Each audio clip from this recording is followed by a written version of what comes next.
Our candidate interviews continue, our last day, and we have Yakima County Commission candidate Lisa Homer in the house this morning. Good morning, Lisa. Good morning. Yeah, thanks for coming in. Lisa is a financial advisor at LPL Financial, has performed political campaign work and all kinds of other stuff, and she's running for Yakima County Commissioner. Lisa, tell us who is Lisa Homer? And give Lance back his checkbook. You are not required to balance it just because you came in. Okay.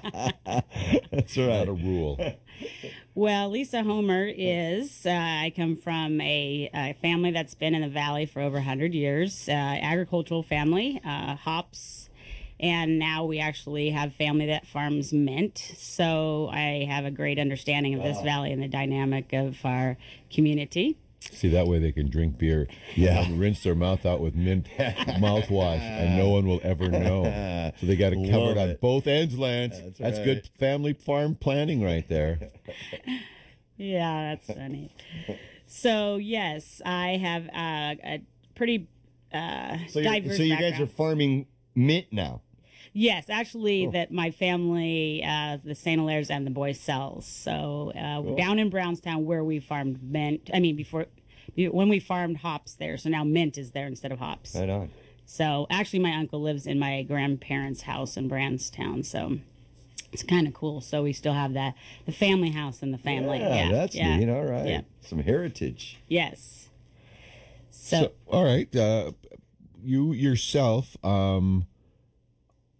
are a financial planner type person. That's correct? Is that... Yes, I'm a licensed financial advisor. Okay. Basically, they consider us a broker. Okay. And we do stocks and bonds, and we do financial planning, estate planning. So if you have an IRA, Roth IRA, we help you plan for your future for retirement. You have helped with the implementation of the design work for the proposed downtown plaza, Larson Building Light Project, as well as other downtown projects, efforts to provide shelter to the homeless. You've been involved in a lot of things. Yeah, the actual plaza I'm not involved in. I'm involved in the design facade, which is the grant program that we help the businesses update the front of their buildings.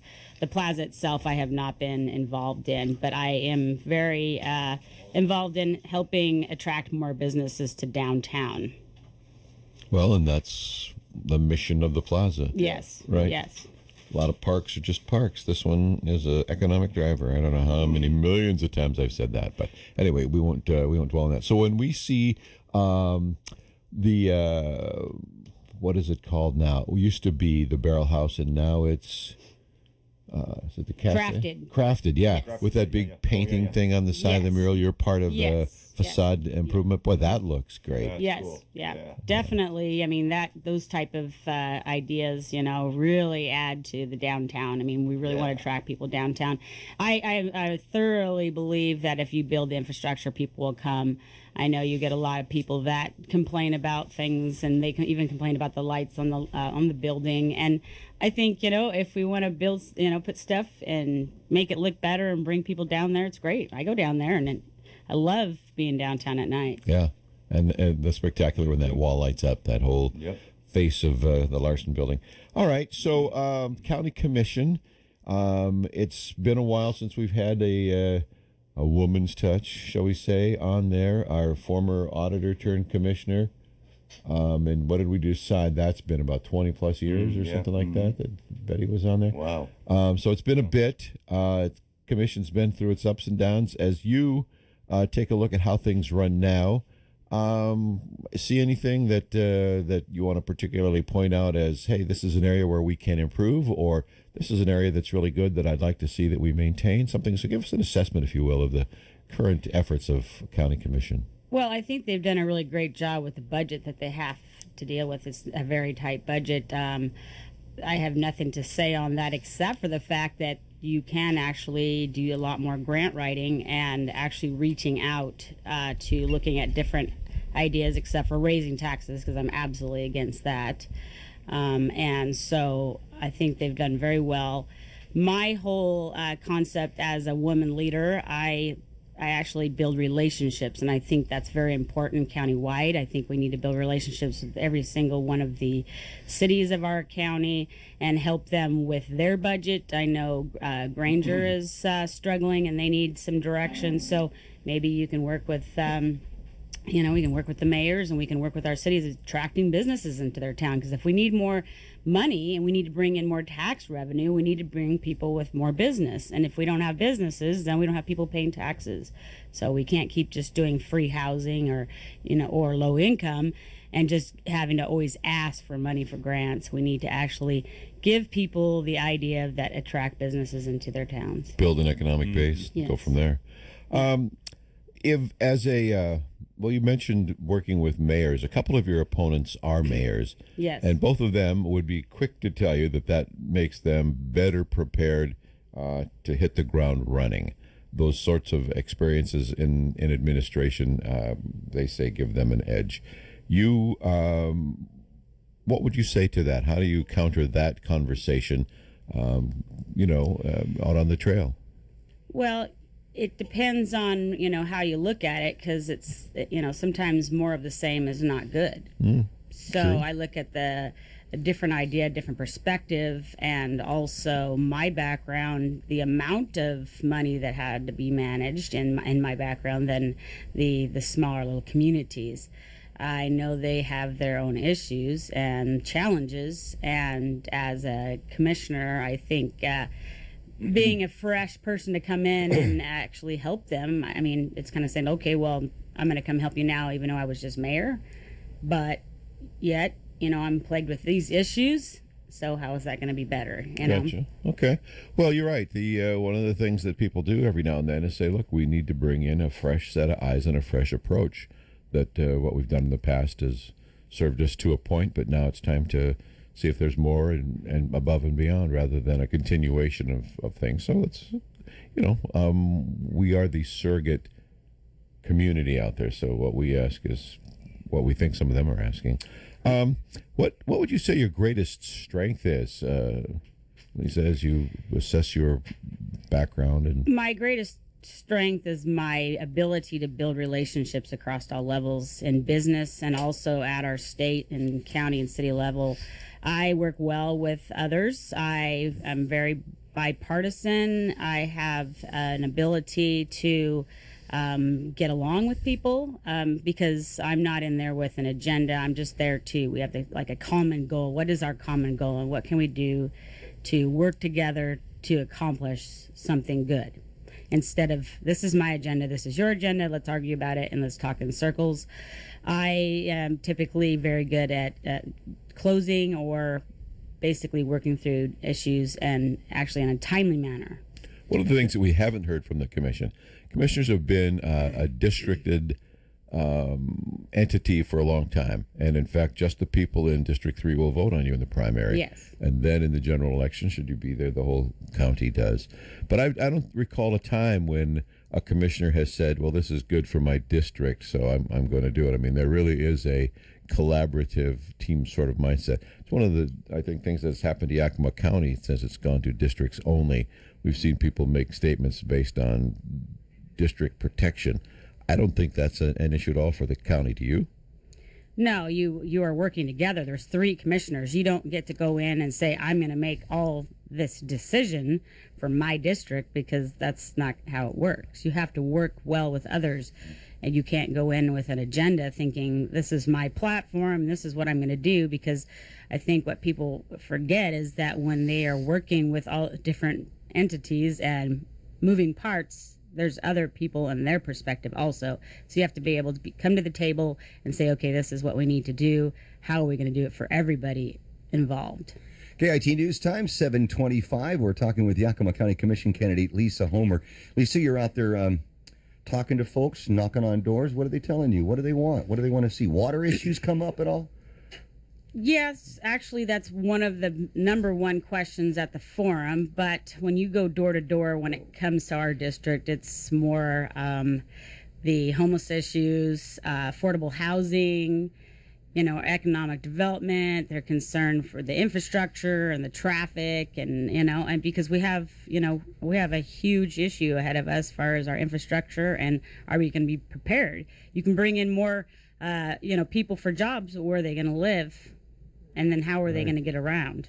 I think a lot of people may think that, the homeless problem is a city problem, but it's really a county-wide problem. I mean, and you've been involved with efforts to provide shelter to the homeless. What do we need to do? What needs to be done? How do we get a handle on our homelessness here? Well, I traveled to Canada, and I've been studying this program called the Housing First program, and it's actually pretty amazing. I've been working with Gina Mossbrucker, and also now Jim Honeyford, Senator Honeyford, wants to get involved. And we have studied so much about this program because they actually took 11,000 people off the streets in Canada. So we believe in this program, but the problem is here, first and foremost, is our zoning and regulations don't allow for low-income housing. Second of all, we have to have a one-point entry system, and so we're tracking the homeless in one point, and then the providers provide the services that are needed. So we're trying to get everybody on board in one particular point of entry. That's why it went through the YBCOG program that it has. But to get everybody to play nicely is the other question of the day. So we're really working hard towards that goal. We're actually going to bring them down from Canada so they can educate us and teach us, because we don't need to reinvent the wheel. But we have to work with the city and the county on the zoning. Otherwise, we're just pretty much at a standstill. Tiny homes, I mean, stuff like that. Is that what we're talking about? Well, we did tiny homes. We have two now on church property to avoid the zoning, and that's only part of the solution. We're just not going to have villages of tiny homes. That's not the solution. There's all different types of housing that we can have. So those are, we have to take a good look at it, but we have to all work together. And if you can't even build a low-income housing unit in Hera, then how are we going to even fix that challenge? And that's because zoning doesn't allow for it under the current. There's not even a category that they could do review on, and like a regular project, we actually have to change the zoning codes in some instances. In some instances, yes, they'd have to be have a lesser of, but then you come up with everybody doesn't want it in their backyard, so. Certainly. People will threaten you that, now there's going to be, bad people in neighborhoods, etc. It's like, well, actually, you don't get to vet your neighbors, so why would you get to vet somebody that was homeless? Because once they're in a home, now they're not homeless anymore. So that's the thing. They have it. We have to get a different mindset. What it comes down to, we need to educate the community that this is a community-wide problem. This is a social problem. This is this is just the city's problem or the state problem or a government problem. It's our duty as a community to not have people homeless on the street. All right. I imagine we'll learn from Canada how they fund this sort of thing, and also full speed ahead, finding out more solutions, all the better. One of the things that the commissioners have wrestled with is marijuana here recently. We've had you on and chatted a couple times in the past, but for people hearing you the first time, what do we make of the county's position on marijuana and how we got here? Well, the county's position on marijuana, they want to put it out to the voters, and the voters don't want it. And I understand that the voters don't want it, and of course I'd never go against what the voters want on the marijuana. That's definitely the case. My only concern with that is the court cases that we are going to be involved in regarding this, because this is the farmers. This is nothing to do with the stores. The stores are here to stay, and it's the suppliers that they're putting out of business. So we are in a court case with that. It will be an ongoing court case. If they actually took the court case up to Kittitas County, and Judge Sparks is going to say if he's going to hear it and go to jury, or if they're going to have to appeal. And then once they appeal, it could get worse for the county, which means we could be in court with the state, and they could actually force us. And that's a concern to me as far as spending the money. So, I'd have to look at absolutely where they got to that point and how do they get to that point because of the legalization in our state. Right. I am absolutely not for any more recreational stores. I think it's way too saturated. I think it's too exposed to the kids. I think it's becoming too much of a norm. But yet I do like the fact of the regulation. If we have to have it, it has to be regulated, period. Gotcha. All right. There are. We kid about being in the elevator with Lance and I, and you giving us your pitch. What if you're in the elevator with all of your fellow commissioner candidates? Be crowded in there. But your chance to speak to the Yakima voter. We've told a lot of them, hold on to your ballots until we get a chance to talk to everybody, and that includes you. You represent a conservative difference among the women who are running, and you bring a real economic perspective to things when you run. We hear a lot of good common sense in how you present things. So make your pitch to everybody who's listening and wondering, who is this woman and should we vote for her for county commissioner? Well, I would bring to the commissioner's office a diverse background in financial, with my financial advising, and then also my government relations. I have the ability to work well with people at different levels, and also the fact that I have a lot of energy and I'm able to get out there, but I'm also able to get out there and speak to everybody at every social and economic level. I'm not just working for one agenda and for one particular industry. I want to see Yakima grow. I want to see us have an economic boom. I want the people that live in this community to be successful and have jobs, and we don't have a bunch of welfare programs and people living on the streets.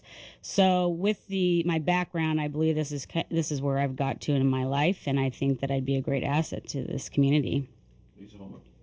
Lisa Homer, thank you very much. We appreciate it, and thank you. We wish you the best of luck. As we've told all, you win in this primary coming up a week from Tuesday, and we will have you back, and we'll get into some specifics of the kinds of things that you'd like to do, how you might go about doing them, a little more detail. But a pretty good snapshot of who you are as a person and what your interests are and what your capabilities might be. We hope that helps some of our voters out there, help make up their mind, and we wish you the very best of luck, and we wish you cooler weather in the last few days of the campaign. Thank you very much. Don't melt on us. All right, thank you. You're tuned to The Source, the Valley's News Talk leader, News Talk 12.